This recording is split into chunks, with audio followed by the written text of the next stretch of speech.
मंदिर तेव्हा काही आजच्यासारख्या शाळा नव्हत्या, आजच्यासारखे कॉलेजेस नव्हते. त्यामुळे अहिल्याबाईंना काही शाळेमध्ये जाण्याची संधी नाही मिळाली. पण जे पंतोजी होते गावातले, त्यांच्याकडून त्यांनी अक्षर ओळख करून घेतली. अहिल्याबाईंच्या आईवडिलांनी त्यांना प्रोत्साहन दिलं आणि 8 वर्षांची ही चुणचुणीत मुलगी मल्हारराव होळकरांनी बघितली. आणि नंतर त्या काळात लहान वयात थोडीशी लग्न व्हायची आणि ही आपल्याला सुनबाई म्हणून योग्य आहे म्हणून त्यांनी मोठ्या थाटामाटामध्ये पुण्यामध्ये शनिवारवाड्यासमोर आपला मुलगा खंडोजीशी त्यांचा विवाह करून दिला. अहिल्याबाई पुढे माळव्याला गेले. मध्य प्रदेशमध्ये त्यांचा पुढचा सगळा काळ गेला. एक स्त्री राज्यकर्ती किती उत्कृष्ट काम करू शकते, सर्वसामान्य जनतेच्या हितासाठी, महिलांच्या भल्यासाठी काय काय करता येऊ शकतं हे त्यांनी दाखवून दिलं. रस्त्याच्या कडेला आज जी आपण झाडं बघतो, त्या बारवा बघतो, नदीकाठी जे घाट बांधलेले आपण बघतो, धर्मशाळा असतील, मंदिरांचा आणि मशिदींचाही जीर्णोद्धार असेल, या सगळ्या गोष्टी अहिल्याबाईंनी करून दाखवल्या. त्या स्वतःच्या पैशातून, सरकारचा एकही पैसा न वापरता त्यांना जी चौथाई मिळायची त्या पैशातून त्यांनी जनतेच्या भल्याची कामं केली. म्हणून अहिल्याबाईंना पुण्यश्लोक असा सन्मान दिला गेला. आणि आपल्या सगळ्या मुलींचं भाग्य असं की सुलताने चांदबीबी असेल, राष्ट्रमाता जिजाऊ असतील, अहिल्याबाई होळकर असतील, त्यांचा वारसा घेऊन आपण इथे आलेलो आहोत. आणि म्हणून या सगळ्यांसाठी पहिल्यांदा आपण जोरात एकदा टाळ्या वाजवूया.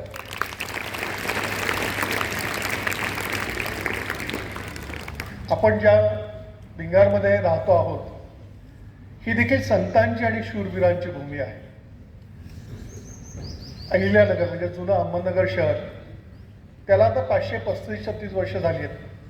पण भिंगार त्याच्या आधी 1,500-2,000 वर्षापासून अस्तित्वात आहे. अगदी राष्ट्रकूट असतील, चालुक्य असतील, यादव असतील, या सगळ्या काळातल्या खाणाखुणा तुम्हाला भिंगारमध्ये आजही बघायला मिळतात.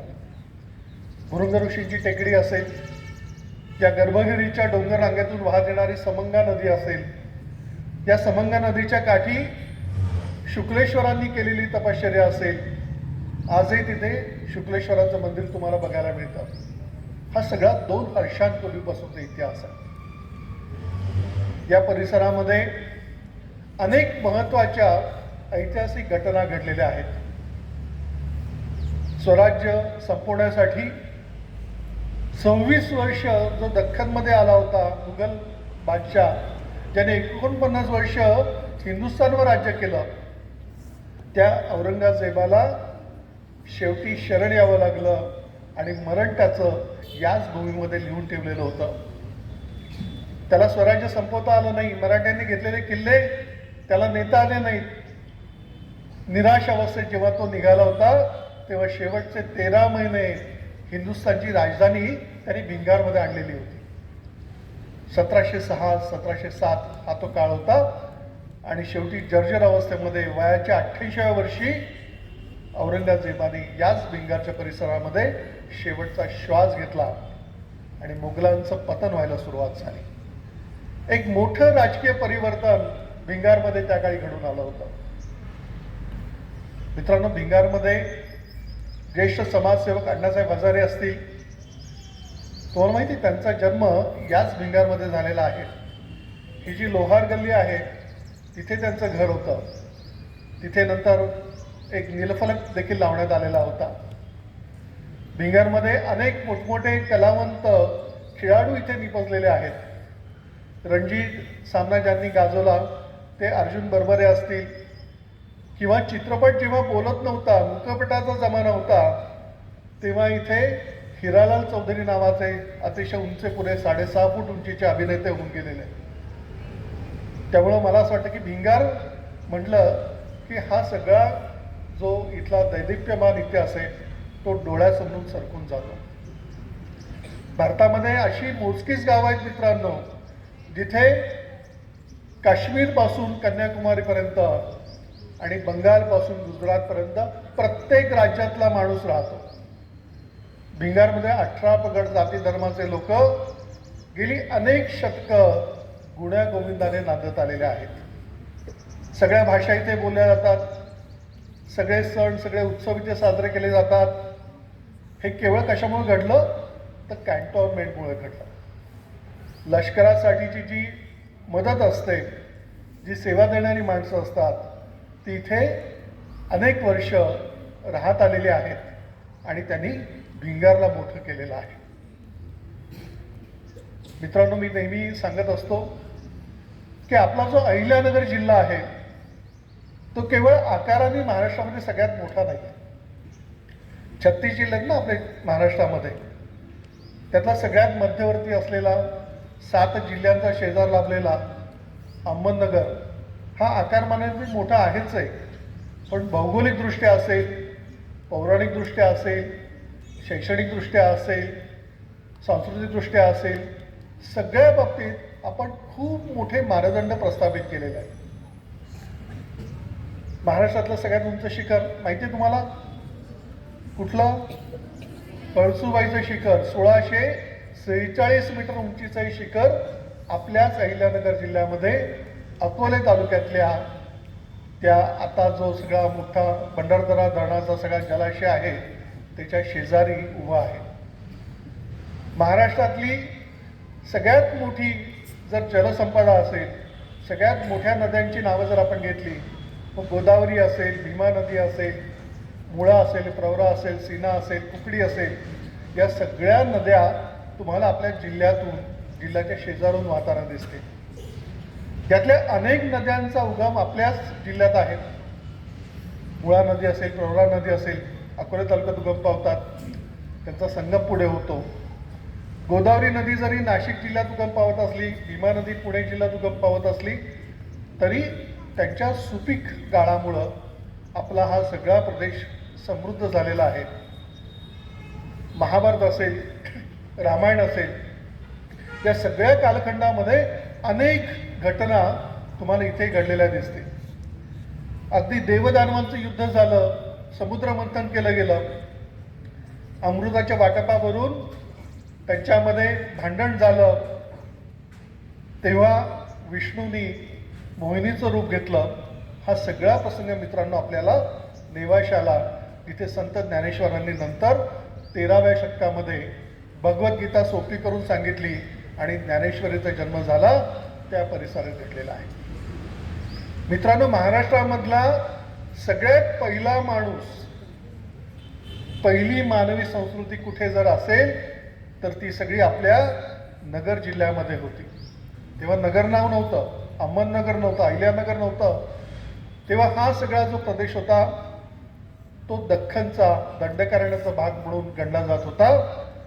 1.5 लाख वर्षापूर्वी,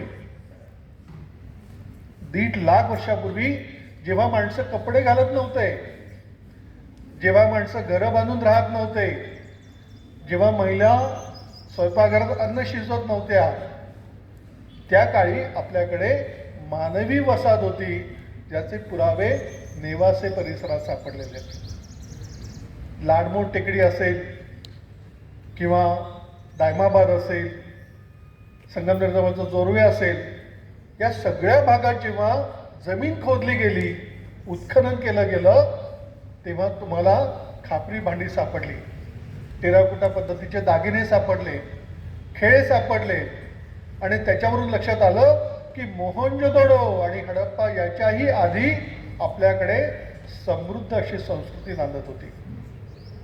तुम्ही कधी दिल्लीला गेलात तर तिथल्या नॅशनल म्युझियममध्ये जा, तिथे तुम्हाला एक हाती बघायला मिळेल, गेंडा बघायला मिळेल, एक रथ बघायला मिळेल, तांब्यापासून तयार केलेला.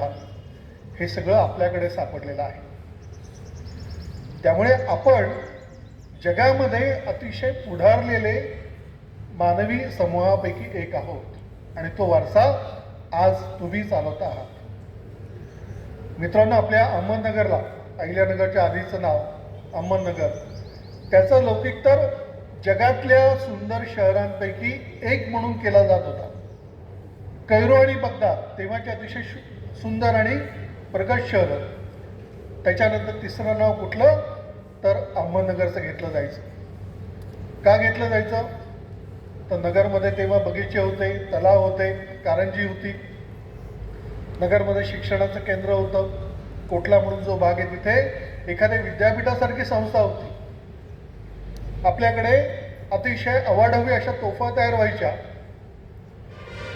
तुम्हाला माहिती आहे जगातली सगळ्यात अवजड तोफ, सगळ्यात जास्त वजन असलेली तोफ आपल्या नगर शहरामध्ये तयार झाली होती 16व्या शतकामध्ये. तिचं नाव आहे मुलुख मैदान तोफ किंवा मलिके मैदान तोफ, जी 16व्या शतकामध्ये नगरच्या राजांनी तयार करून घेतली होती. आणि ही दंतकथा नाही बरं. तुम्ही जर कर्नाटकात विजापूरला कधी गेलात तर ही मुलुख मैदान तोफ तुम्हाला तिथे बघायला मिळेल. 55 टन वजनाची, 14 फुटापेक्षा जास्त लांबीची, आणि तुम्ही आतमध्ये जाऊन बसू शकाल एवढा मोठा घेर असलेली तोफ भर दुपारी 12-1 वाजता तुम्ही जर हात लावला तर बर्फासारखी थंड असते. तिच्यावर आघात केला तर घंटेसारखा आवाज येतो. बेल मेटलपासून ती तयार केली होती. त्या काळामध्ये एवढी 55 टन धातू वितळून तयार केलेली तोफ कशी निर्माण झाली असेल आज त्याचं पुढं उलगडत नाही. आपल्याकडे तेव्हा जलमहाल होते. नगर हे तसं उष्ण कोरडं हवामान असलेलं शहर. इथे जर पाहुणे आले तर त्यांना कुठे न्यायचं म्हणून तेव्हा राजांनी लाखो झाडं लावली होती. झाडांच्या मध्ये बगीचे तयार करून तिथे जलमहाल तयार केले होते. तुम्ही सावेडीमध्ये कधी गेलात तर तिथे भिस्तबाग नावाचा एक महाल आहे, आजही आहे. त्याचं मूळ नाव आहे हस्तबिहस्त महाल. 8वं नंदनवन. 7 नंदनवन कुठे स्वर्गात आहेत आणि 8वं कुठे तर नगरमध्ये हस्तबिहस्त महाल नावाचं. 8 भागामध्ये कालवे होते, बगीचे होते, गाणारे पशुपक्षी होते. खापरी नळानं डोंगरावरचं पावसाचं पाणी इलेक्ट्रिसिटी शिवाय, मोटारीच्या पंपांशिवाय तिथे आणलेलं होतं. गुरुत्वाकर्षणाच्या मदतीनं सायफन करून आणलेलं होतं. आणि तिथे मग त्या महाला शेजारीच्या सरोवरामध्ये होड्या चालायच्या. पाहुण्याने घेऊन तिथे मधल्या महालात जायचं. हवाखानी त्याला म्हणत होते. शेजारी हमामखाना, जिथे शाही स्नानगृह होतं. तसाच एक महाल नंतरच्या काळामध्ये आपल्या सोलापूर रस्त्यावर जिथे रणगाडा संग्रहालय आहे, आशियातलं पहिलं आणि एकमेव रणगाडा संग्रहालय. त्याच्या अलीकडे फराह बक्ष नावाचं महाल आहे. हे सगळं भिंगारमध्ये येतं. फराह बक्ष महाल असेल, दमडी मशीद असेल, किल्ला असेल, हा सगळा ऐतिहासिक ठेवा तुमच्या भिंगारमध्ये आहे. तर तो महाल बांधला तेव्हा शहाजहान आपल्या वडिलांविरुद्ध बंड करण्यासाठी म्हणून दख्खनमध्ये मदत मागण्यासाठी आला होता. आणि छत्रपती शिवाजी महाराजांचे वडील शहाजी राजे तेव्हा इथे होते. भातोडीची लढाई त्यांनी जिंकलेली होती, तीही गनिमी काव्याचा वापर करून. शहाजी महाराजांना भेटण्यासाठी, मलिक अंबरला भेटण्यासाठी जेव्हा शहाजहान आला तेव्हा त्यांनी तो आपल्या नगरचा फराहबक्ष महाल बघितला. तो अष्टकोनी गुलाबी तलावाच्या मध्यभागी बांधलेला, गुलाबाच्या ताटव्यांनी सजवलेला तो महाल बघितल्यावर त्या शहाजहानला तो इतका आवडला की नंतर काही वर्षांनी जेव्हा त्याची प्रिय पत्नी मुमताज महल वारली तेव्हा तिच्या स्मरणार्थ त्याला काही उभं करायचं त्याच्या मनामध्ये आलं. तेव्हा त्यांनी फराहबक्ष महालासारखाच एक महाल बांधला यमुनेकाठी. आज त्याला आपण ताजमहाल म्हणतो. मित्रांनो, ताजमहालाची प्रेरणा म्हणजे आपला नगरचा फराहबक्ष महाल आहे. तसाच अष्टकोनी आकार आहे. मिनार असते, संगमरवरी घुमट असतात. तर नगरचा फराहबक्ष महाल हा दक्षिणेतला ताजमहाल म्हणून ओळखला गेला असता. ताजमहालाच्या बांधकामाच्या आधी 50 वर्षीय फराहबक्ष महाल तयार झालेला होता. मित्रांनो, हे आपण लोकांना सांगितलं पाहिजे. आपल्याकडे दमडी मशीद आहे, तिच्यासारखं कोरीव काम आणि कॅलिग्राफी म्हणजे सुंदर अक्षरलेखन जगातल्या फार कमी मशिदींवर बघायला मिळतं. हिंदू मुस्लिम या संस्कृतीचा संगम तुम्हाला तिथे बघायला मिळतो. कमळाची फुलं बघायला मिळतात. माणसांसाठी तर सोय आहेच आहे, पण पक्ष्यांसाठी केलेली घरटी तिथे बघायला मिळतात. हजारो किलो वजनाचे दगड सपाट रीतीने एकमेकांना कसे जोडून 400 वर्ष तिथे राहिले असतील, त्याचं कोडं आजही भल्या भल्या इंजिनियर्सला आणि आर्किटेक्ट्सला उलगडत नाही. मित्रांनो, हत्तीबारव असेल किंवा इकडे डोंगरावरचा तुमचा सलाबत खान मकबरा म्हणजे चांदबिबीचा महाल असेल, या केवळ वास्तू नाही आहेत, त्याच्यामागे तंत्रज्ञान आहे, इंजिनिअरिंग आहे. हा जो महाल होता ना डोंगरावरचा, म्हणजे आता आपण चांदबिबीचा महाल पिकनिकसाठी जातो, सहलीसाठी, तो कुणाच्या राहण्यासाठी किंवा कुणाच्या मकबऱ्यासाठी बांधलेला नव्हता. तो टेहाळणीसाठी, शत्रू जर येणार असेल तर अवतीभोवती लक्ष ठेवण्यासाठी एखादी चौकी असावी, एखादा बुरुज असावा, तसा तो या सगळ्या परिसरातला सगळ्यात उंच डोंगर निवडून त्याच्यावर 1580 मध्ये बांधलेला आहे.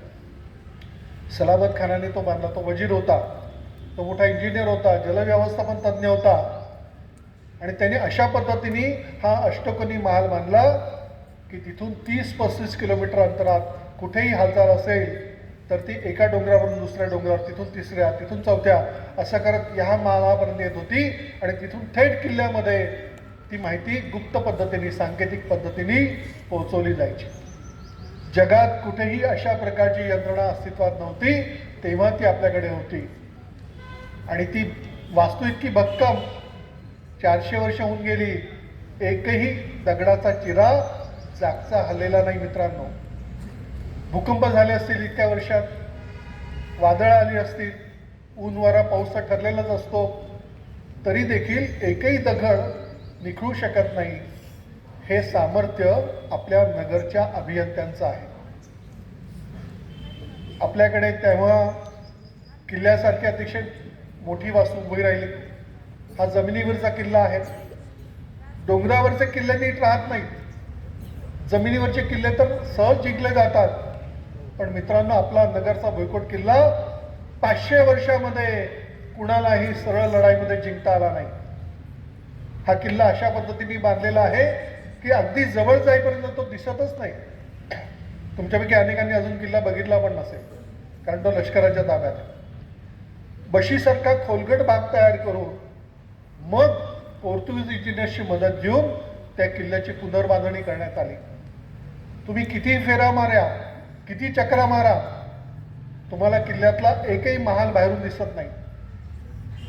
किल्ल्यामध्ये सोन महल आहे, गगन महल आहे, बगदाद महल आहे. मारा कुठे करायचा? 4-4 महिने मुघलांनी वेढा दिला, पण चांदबिबीनी या किल्ल्याच्या स्थापत्याच्या जोरावर हा किल्ला मुघलांपासून वाचवला. केवळ किल्ला नाही वाचवला, दख्खन वाचवलं, महाराष्ट्र वाचवला. जर चांदबिबीनी शरणागती पत्करली असती, मुघलांपुढे झुकली असती, तर कदाचित पुढचा सगळा इतिहास बदलून गेला असता. मित्रांनो, छत्रपती शिवरायांचे वडील, काय नाव त्यांचं? शहाजीराजे. शहाजीराजांचे वडील मालोजीराजे, जिजाबाईंचे वडील लखोजीराव जाधव, ही सगळी मंडळी तेव्हा आपल्या नगरच्या राज्यामध्ये मोठमोठी सरदारांची पदं भूषवत होती. शत्रूला पाणी पाजत होती. इथून 15-16 किलोमीटरवर भातोडी पारगाव नावाचं गाव आहे, तिथे मोठा तलाव आहे. नगरचं राज्य संपवण्यासाठी आदिलशाही म्हणजे विजापूरचं सैन्य आणि मोगलांचं दिल्लीचं सैन्य तिथे एकत्र येऊन थांबलेलं होतं. आज ना उद्या नगर संपवायचं, जाळपोळ करायची, इथे एकही माणूस जिवंत ठेवायचा नाही, असा त्यांचा कट ठरलेला होता. अशावेळी शहाजीराजांनी धाडस केलं. कमी सैन्य असताना गनिमी काळाचा वापर करायचं ठरवलं. भरलेल्या तलावाची भिंत फोडली आणि मातीच्या त्या भिंतीतून जो पाण्याचा प्रचंड लोंढा निघाला, तो खाली पसरलेल्या शत्रूच्या, आदिलशाहीच्या आणि मोगलांच्या सैन्याला स्वतःवर वाहून घेऊन गेला आणि ती लढाई शहाजीराजांनी जिंकली. 1624 मधली ही घटना आहे. शिवाजी महाराजांचा जन्म 1630 मध्ये 6 वर्षांनी नंतर झालेला आहे. पण पहिलं बीज या भातोडीच्या लढाईत शहाजीराजांच्या मनात रुजलं गेलं. आणि म्हणून त्यांना स्वराज्य संकल्पक शहाजीराजे असं म्हटलं गेलं. स्वराज्याची खरी जी मुहूर्तमेढ आहे ती याच मातीमध्ये रोवली गेली. आणि म्हणून मित्रांनो, हा सगळा इतिहास, इथला भूगोल, इथलं पर्यावरण, इथल्यासारखी शुद्ध हवा तुम्हाला दुसरीकडे मिळणार नाही. हा जो डोंगर आहे ना, मी मगाशी सलाबत खान मकबराचा म्हणालो, तो माथेरानपेक्षा उंच आहे. समुद्र सपाटीपासून 3080 फूट उंचीवरचं ते ठिकाण आहे. माथेरानला जायची गरजच नाही. तुम्ही इथे गेला तर ढग तुम्हाला पावसाळ्यात दिसतील तुमच्या पायापासून जाताना. नगरसारखं शुद्ध पाणी अन्यत्र कुठेच मिळत नाही, कारण हे सगळ्या औषधी मुळांमधून वाहत आलेला आहे. हा जो कापूरवाडीचा तलाव आहे, जिथून तुम्हाला भिंगारला काही काळी पाणी मिळत होतं, अजूनही पाणी मिळतं, पूर्वीचे ॲक्वेडक्ट्स असतील, खापरी नळ असतील, त्याचा चिखल देखील औषधी मानला गेला होता. मित्रांनो, एखाद्या मुलाला खरूस, नायता, गजकर्ण झालं, त्वचाविकार झाले तर आई काय करायची, मुलाला घेऊन जायची आणि कापूरवाडीचा गाळ चिखल त्याच्या अंगाला फासायची आणि त्याला आंघोळ घालायची, रोग नाहीसा व्हायचा. त्यामुळे मित्रांनो, हा सगळा इतिहास तुम्हाला सगळ्यांना प्रेरणादायी आहे. त्यामुळे इतिहास पुस्तकातून वाचाच, कारण हे सगळं लिहिलेलं पण आहे, पण प्रत्यक्ष त्या ठिकाणी जाऊन या, किल्ल्यात जाऊन या. पंडित नेहरू, वल्लभभाई पटेल, मौलाना आझादांनी आयुष्यातला शेवटचा कालावा जिथे भोगला, स्वातंत्र्य मिळाल्यानंतर आपल्या देशाला पुढे कसं न्यायचं याचं नियोजन जिथे केलं, तो नेता कक्ष एकदा बघून या. त्या मुलुक मैदान तोफेचीच बहीण असलेली आणखीन एक तोफ, बांगडी तोफ, किल्ल्याच्या बाहेर नगर क्लबच्या रस्त्यावर आहे, ती बघून या. भुरानगरचं देवीचं मंदिर बघून या, जे तुळजा भवानीचं मूळ स्थान आहे. एकदा मांजरसुंबाला जाऊन या, डोंगरगडला जाऊन या, गोरक्षनाथ गड बघून या. एकदा चोंडीला जाऊन या, अहिल्याबाईंच्या जन्मस्थळाचं दर्शन घेऊन या. तुमची प्रत्येक सुट्टी जर अशा कामासाठी तुम्ही जर खर्च केली ना, तर तुम्ही नक्कीच भविष्यामध्ये भारताचे उत्तम नागरिक बनाल. तुम्हाला IAS व्हायचं असेल, IPS व्हायचं असेल, APSC परीक्षेमध्ये यश मिळवायचं असेल, तर हा इतिहास फार महत्त्वाचा आहे. अण्णा हजारे ज्या शाळेत शिकले त्या शाळेमध्ये पण मी एकदा जाऊन आलो. अण्णा हजारे स्वतः आलेले होते. जेव्हा 15 ऑगस्ट 1947ला आपला देश स्वतंत्र झाला, तेव्हा अण्णा हजारे भिंगारमध्येच लहानपण त्यांचं गेलं, त्यामुळे इथेच होते. आणि तो पहिला झेंडा जेव्हा किल्ल्यावर सकाळी 8 वाजता फडकला, तेव्हा अण्णांनी आम्हाला सांगितलं की मी आणि माझे काही मित्र तुमच्या वयाचे होतो, तेव्हा तिथे जाऊन त्या झेंड्याला आम्ही सलामी दिली होती. मित्रांनो, हे सगळं लक्षात ठेवा, कारण इतिहास जो विसरतो तो नव्याने इतिहास घडवू शकत नाही. त्यामुळे इतिहास हा विषय केवळ परीक्षेपुरता, मार्कापुरता त्याचं महत्त्व तुम्ही कमी करू नका. सुदैवाने आपण अशा शहरामध्ये, अशा भागामध्ये राहतोय ज्याला प्रचंड मोठा दैदिप्यमान इतिहासाचा वारसा मिळालेला आहे. हा वारसा तुम्ही टिकवाल याची मला खात्री आहे. आज मला तुमच्याशी संधी मिळाली त्याबद्दल मनापासून तुमच्या सगळ्यांचे, तुमच्या प्राचार्यांचे आणि शिक्षकांचे मी आभार मानतो. जय हिंद, जय महाराष्ट्र. भारत माता की, भारत माता की, वंदे वंदे. खूप धन्यवाद.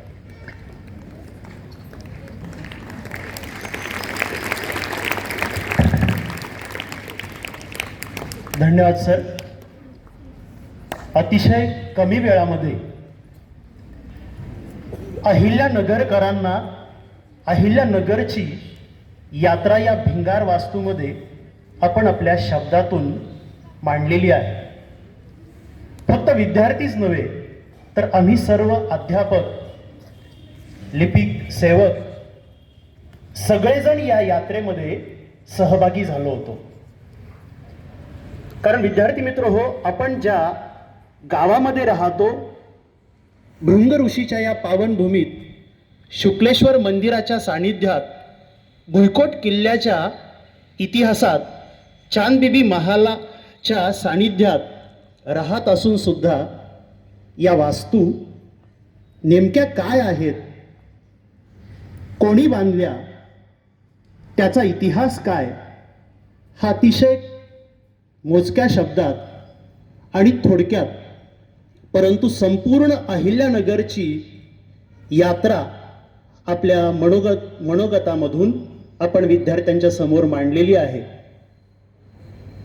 त्याचबरोबर जागतिक महिलाचे दिनाचे औचित्य साधून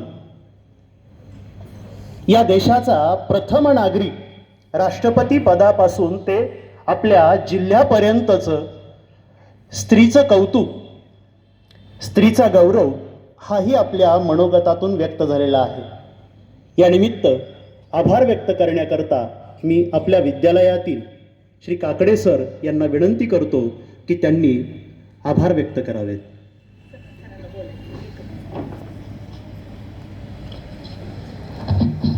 दोनच मिनटं तुमची घेतो. भिंगारच्या आणि आपल्या अहिल्यानगरच्या इतिहासाबद्दल काही प्रश्न मी तुम्हाला विचारणार आहे आणि प्रश्नाचं उत्तर जर अचूक दिलं तर तुम्हाला प्राचार्यांच्या हस्ते एक छोटंसं बक्षीस देखील मिळणार आहे. बक्षीस हवेत ना प्रत्येकाला? अरे वा. प्रश्न नीट ऐकायचा, हात वर करायचा, बरोबर. लगेच उत्तर फोडायचं नाही, उत्तर लगेच सांगायचं नाही. आणि ज्याला विचारलं जाईल तुमचे शिक्षक विचारतील आणि मग त्यांनी जर उत्तर बरोबर दिलं असेल तर मग त्याला आपण बक्षीस देणार आहोत. सगळेजण रेडी? हां. पुण्यश्लोक अहिल्यादेवी होळकर ज्यांचं नाव आपल्या शहराला, जिल्ह्याला दिलं गेलं आहे, त्यांचा जन्म कुठे झाला? उत्तर फोडायचं नाही, हात वर करायचं फक्त येत असेल तर.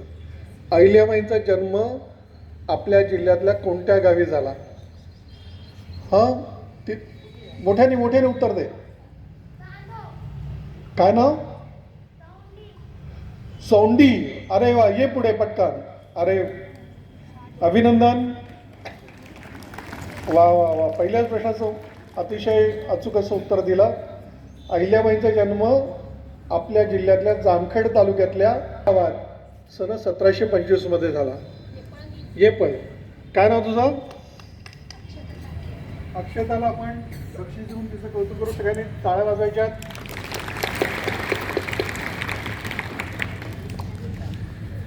दुसऱ्या बोयकोट किल्ल्यामध्ये 1942च्या चलेजाव आंदोलनामध्ये स्थानबद्ध होते.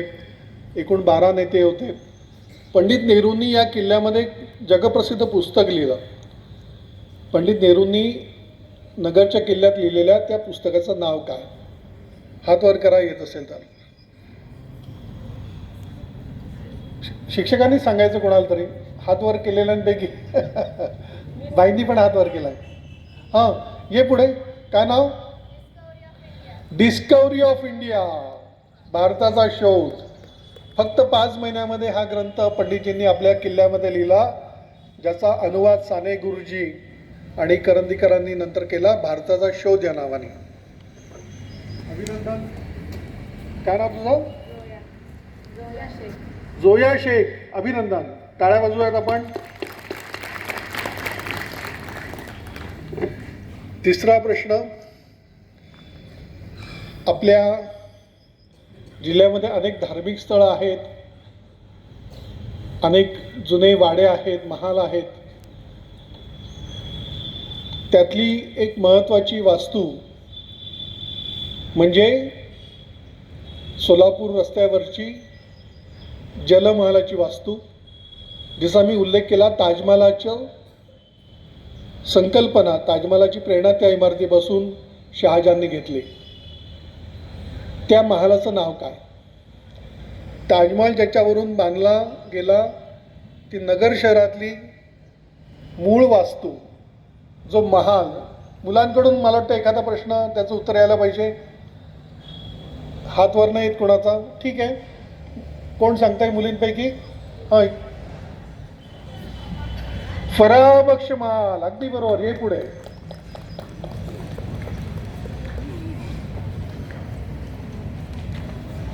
अभिनंदन. काय नाव तुझं? श्रावणी. श्रावणीला आपण पुस्तक भेट देऊयात आणि तिचं अभिनंदन करूयात. मित्रांनो, हा सगळा इतिहास आम्ही दाखवत असतो रविवारी सुट्टीच्या दिवशी. तर तुम्हाला कोणाला जर इच्छा असेल तर स्वागत. अहमदनगर, अहिल्यानगर हेरिटेज वॉकच्या उपक्रमात तुम्ही सहभागी होऊ शकता. स्नेहालय या संस्थेच्या वतीने रेडिओ नगर 90.4 FM नावाचं एक केंद्र चालवलं जातं. तुम्ही कोणी छानपैकी भाषण करत असाल, कविता वाचत असाल, गाणं म्हणत असाल, नाटुकलं तुम्ही कधी केलं असेल, तर तुमच्या कला सादर करण्यासाठी जरूर एकदा बालिकाश्रम रस्त्यावरच्या रेडिओ नगर 90.4 FM स्टुडिओला भेट द्या. तुमच्यातल्या भावी कलाकारासाठी, तुमच्या करिअरसाठी या सगळ्याचा तुम्हाला नक्की उपयोग होईल. पुन्हा एकदा धन्यवाद. खूप शुभेच्छा. धन्यवाद सर.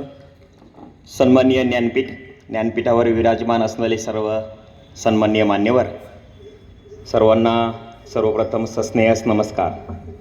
विद्यार्थी मित्रांनो, आभाराचे भार कशाला आता फुलांचे हार कशाला, आभाराचे भार कशाला आता फुलांचे हार कशाला. परंतु कोणताही कार्यक्रम असो, त्या कार्यक्रमाची सांगता म्हणजे आभार प्रदर्शन, आणि या आभाराचं शेवटचं पुष्प गुंफण्याकरिता मी आपणासमोर उभा आहे. मी आपल्या विद्यालयात आजच्या या कार्यक्रमाच्या निमित्ताने उपस्थित असणारे सन्माननीय भूषणजी देशमुख सर, इतिहास अभ्यासक, यांना विनंती करतो की त्यांनी आमच्या विद्यालयाच्या वतीने ऋणबद्ध सन्मान आपला होत आहे, त्या सन्मानाचा स्वीकार करावा. सर्वप्रथम विद्यालयाच्या सन्माननीय प्रमुख आरण्य मॅडम यांना विनंती करतो की आपण सन्माननीय प्रमुख पाहुण्यांना श्रीफळ देऊन त्यांचा सन्मान करावा.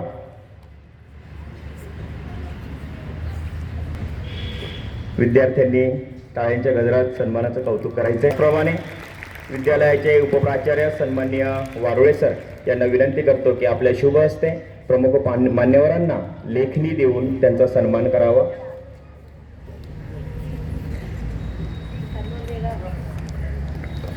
त्याचप्रमाणे विद्यालयाच्या सन्माननीय पर्यवेक्षिका गायकवाड मॅडम यांना विनंती करतो की आपण सन्माननीय मान्यवरांचा आपल्या शुभ हस्ते पुष्पगुच्छ देऊन सन्मान करावा. विद्यार्थ्यांनी जोरदार टाळ्या वाजवायच्या. धन्यवाद सर. हा आपला सन्मान, आभार आणि आमचं आपल्याबद्दल असणारा ऋण अधिकाधिक वृद्धिंगत हो त्याबद्दल आहे. आपण या विद्यालयात आलात, आपला बहुमोल असा वेळ दिला आणि आमच्या विद्यार्थ्यांना नवे आम्हाला अत्यंत सुलभ, शेलक्या, मोजक्या आणि अत्यंत तालबद्ध सुंदर रीतीने अभ्यास उलगडवून माहिती आम्हाला सांगितली, त्याबद्दल आपले मनपूर्वक आभार व्यक्त करतो. आणि आम्ही विद्यालयाच्या वतीने पुन्हा एकदा तुम्हाला धन्यवाद देतो, कारण तुम्ही आमच्या विद्यार्थ्यांचं बक्षीस देऊन कौतुक केलं. धन्यवाद. यानंतर विद्यालयाच्या सन्माननीय प्रमुख आरण्य मॅडम या नेहमीच आम्हाला मार्गदर्शन करत असतात, त्यांच्याही विद्यालय प्रशासनाच्या वतीने मनपूर्वक आभार. त्याचप्रमाणे उपप्राचार्य सन्माननीय वारुळे सर यांचेही मनपूर्वक आभार. आणि ज्यांच्या कल्पकतेने नवोपक्रम असणाऱ्या बुद्धिशैलीने आणि मार्गदर्शनाने हा कार्यक्रम आयोजित झाला, अशा आमच्या मार्गदर्शिका सन्माननीय पर्यवेक्षिका गायकवाड मॅडम यांचेही मनपूर्वक आभार. त्याचप्रमाणे आपण सर्व माझे या ठिकाणी उपस्थित असणारे सहकारी वृंद, अध्यापक अध्यापिका बंधू भगिनी, त्याचप्रमाणे कार्यालयीन कर्मचारी, सेवक वृंद या सर्वांचे शब्दसुमनांनी आभार व्यक्त करतो. सरते शेवटी या ठिकाणी या कार्यक्रमाचा